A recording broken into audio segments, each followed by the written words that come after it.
Hello and welcome, I am Raziel, and so today I'm going to talk about the two games I've just got started in. Now, I am going to be talking about Firefight at a later date. I've put that on hold for now because this week I want to sort of really talk about how I get into new games and new games I've started with and stuff like that. And this is where I'm going to start covering codices, campaign books, all of that jazz. So, I got the Gentleman's War starter set for Bolt Action, and I got 3 Aspire's Warband set for Conquest of First Blood. Now, the reason I did that is because it's basically the same size as the starter army. I've got a unit of Vanguard Elite Infiltrators, I should say, a unit of Incarnate Sentinels, a unit of Onslaught Drones, and a unit of Bound Clones and a Ferromancer. And I'll be honest with you, the other reason I chose this box over the others is because of the Ferromancer. It's a lovely model, I really like it. But I was stupid. Because when I got these, because obviously it's the same price as one of the starter sets, which is one of the good things about this warband, and I will get to that in a second. I don't have a legal army for the Last Argument of Kings. I got a very big warband for First Blood, but when it comes to the Last Argument of Kings, don't have a legal army. I need to get a Biomancer and some Vanguard drones, I believe. Not Vanguard Infiltrators, just Vanguard drones. So fair enough, I need to do that. Happy days. So basically I don't have to spend much extra on top to actually finally make it a legal army. To do this, I'm actually going to buy 3 of the new First Blood starter sets for the Spires, which have the Biomancer, which is also another lovely model, so I'm going to have 3 of those. And it also comes with Brute Drones, it comes with more Incarnate Sentinels, and it comes with Vanguard Drones and some Bound Clones. So I'm going to have pretty much what I need to finish my army off, and I might get also I also think I need a Lord Executor as well. But I'll cross that bridge when I get to it. Anyway, so I was pretty stupid, didn't make a legal army, did save a lot of money, however, but now I have a really big warband. So I'm in a good place. I'm in a happy place now. I'm not too bad. The reason I chose the Gentleman's War box, with Bolt Action, I was pretty sure which armies I wanted to go for. That was Americans or Brits. Those were the 2. Now, I could have got just a starter army for the British or the Americans, but, I want the rulebook, even though it's 2nd edition and 3rd edition's coming out. So I will be talking about that rulebook in a different video, but I won't be actually reviewing it. I'll be talking about it, and I'll mention it in this video as well. So I got the Gentleman's War. Now this was more of a personal thing for me because I had family that fought in Africa on the British side, and my grandfather Opat was in fact in the German Merchant Navy during World War II. So the Gentleman's War, including deserts. British in the desert and Germans was more familial to me rather than just choosing an army due to looks. It was a more personal choice. But choosing your army is entirely up to you. I just went that way because of that reason. So, and with the Spires, with the last Argument of Kings, with Conquest, it was a lot harder. I was literally going back and forth on several armies at this point. The 100 Kingdoms really appealed to me. The Old Dominion really appealed to me, and still does. So does the 100 Kingdoms. The Sorcerer Kings, the City State. There wasn't actually an army when choosing Conquest, the Conquest faction, that really stood out. Not because they all look with blasé. They all look so good. I wanted to collect all of them, but I chose Aspire because at heart I'm a massive sci-fi nerd. I'm not a big fan of fantasy. So I chose the aliens, basically. I chose the sci-fi element in a fantasy game. And then people go, oh, by the way, they're space elves. Like, great. I've managed to actually collect elves without realising I'm collecting elves. So win-win for me, actually. So that's basically why I chose these forces and boxes. So, the boxes themselves, and I will just talk about one warband box, not the whole box itself, and the starter set, both really impressed me. And these are the sort of starter sets I would tell anyone to go out and get. If you're starting a game, these are the sort of starter sets I would proudly say, this is a great starter set. This is a fantastic starter set. The Warband for the Spires, and this is the old one, but it actually equally applies to the new Spire one as well, is a very diverse box. And I love diversity in models. You know this. And when I talk diversity in models, it's always about the variation and different types of model. And that's how I always stand. Like I said, I got my Ferromancer, I got an Assault Preceptor, which I can't use because I need Vanguard drones for that. And I made Vanguard Infiltrators, get to that in a second. Bound Clones, and Onslaught Drones, and my Incarnate Sentinel, and of course my Ferromancer. The whole reason I wanted that box in the first place. Now here's the kicker. The Infiltrators can be made into normal Vanguard drones. You can basically you can choose either one, and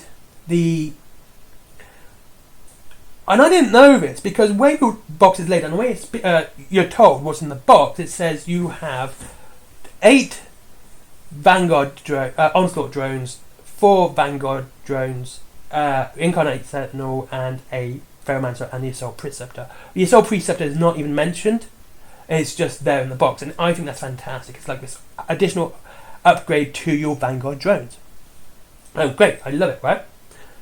But when I was looking through the cards, which is something else which is really good about Conquest, you get these cards. You draw which, when you take your turn, and when you know, because it's unit by unit, when it's your turn, you basically turn over the top card, and that's your unit. You've got to play that action, basically. That's that unit's turn. So it's all randomised, which means you've got to think far more tactically because you don't know what you're going to get next. I mean, some things you're going to know you're going to get next because you've got more of one than the other, you know, so the odds are in that favour.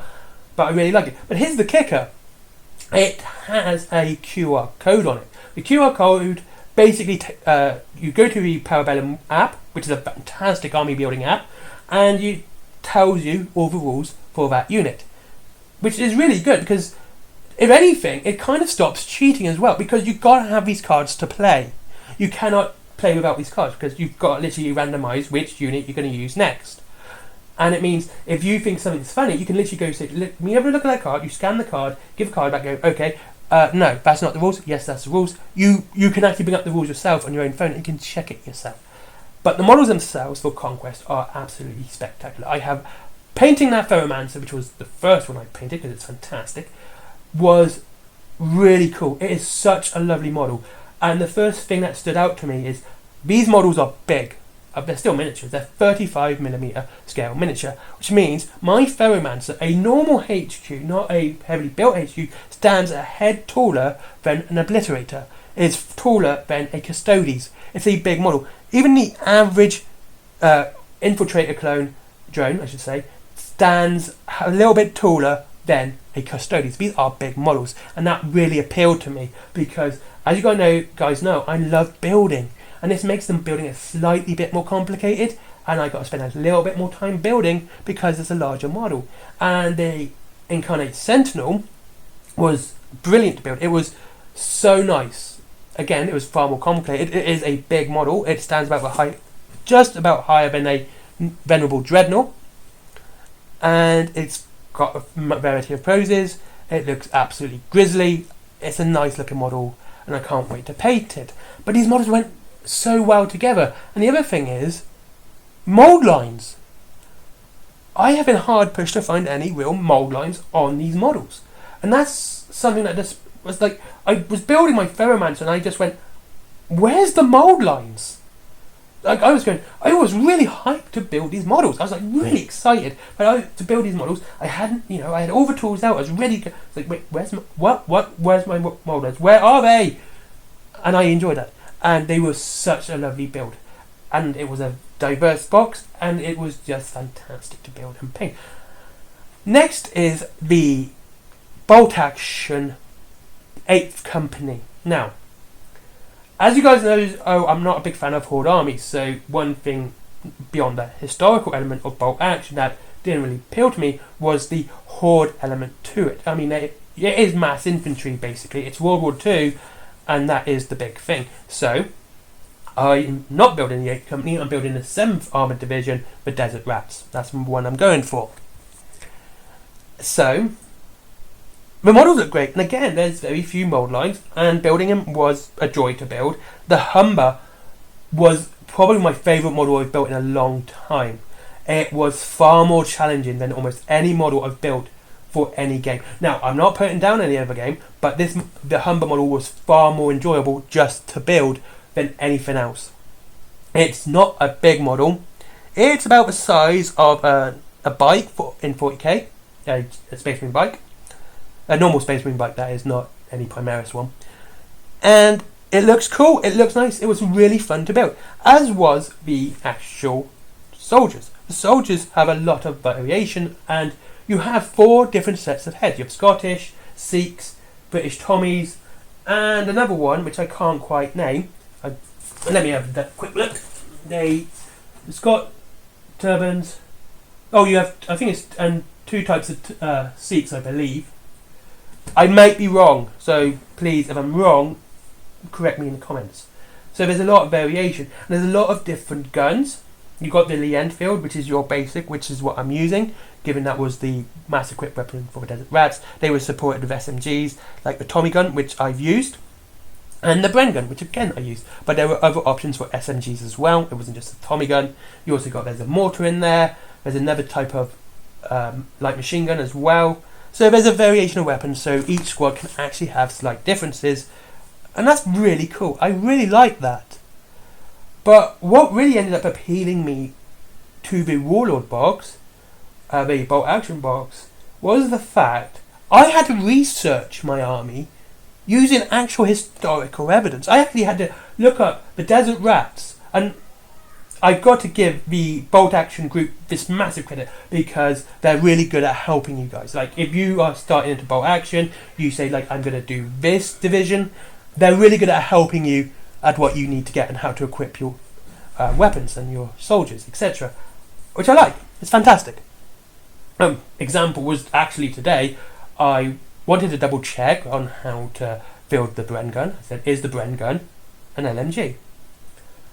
And a conversation started on why it was called an LMG and why it was a Bren gun, and its name and its origins, and even to the caliber of weapons post-war. And just that sort of thing, when you're just asking a simple question to help you with a war game, is cool. Having that sort of information. And the community of Bolt Action is very, very pro-history. They are very... I'm not going to dismiss this. I think it's really good because it is a historical game. But this sort of community is fantastic. And same with Conquest. I got into the Conquest Facebook group as well, you know. And again, they're very friendly. Both these communities are very nice to be into. And I think with these 2 boxes and the way they are, the Gentleman's War and the Spire's Warband, kind of represents on what sort of community these guys want to build. They want to build these very big community. They want to build communities around their games, and they make their boxes so accessible from the start. And both of these boxes are very accessible. You have a basic army in both. You have a basic warband, obviously, and a basic army, and you have everything you need. And I just think this is great. These 2 boxes are absolutely fantastic, and I can't wait to start painting the Desert Rats. I'm really looking forward to that. I'm going to paint them after my first warband. Then I'm going to paint another warband, then I'm going to paint Germans, then I'm going to paint my last warband, and that'll be me done for the month. And hopefully I won't need, and I'll just finish up some grey I've got hanging around. So, yeah, that's me getting started into Bolt Action and Conquest, the First Blood.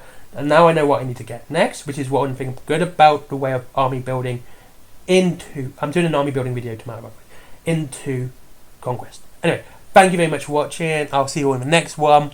And I hope you all have a good day. And if you wish to save money on Conquest, you can't get the warband box I have because it is now gone. It's the old box. There is a new box out. It's a really good box. Actually, I think it's better, but it has the Bioman, so not the Ferromancer, which is the one I wanted. Go to Whaling Games down below, up to 20% off your wargaming goodness, and free delivery after £20. There is also Forbidden Planet comics, DVDs, merchandise, all that cool geeky stuff where everyone loves. Fantastic. There is also there's my merchandise, stickers, comic, t-shirts, travel mugs, bags, notebooks. All the artwork and cut on the cover stuff is mine. Most of it's done by hand, some of it's digital. None of it's AI. It's all mine. There is finally my comics. Again, no AI, all drawn by hand, all pen and ink. No, not even pencil touched the paper to make those comics. To make them, by the way. So there's that as well. If you want to see Little Red Riding Hood go ham on some Lovecraftian werewolves. There is also Skyforge. Don't forget Skyforge. Good friend of mine. Give him a click. Let's get him up in that algorithm for Google, so more people, so he can really build his business. And there is finally Patreon, because business. Bye bye.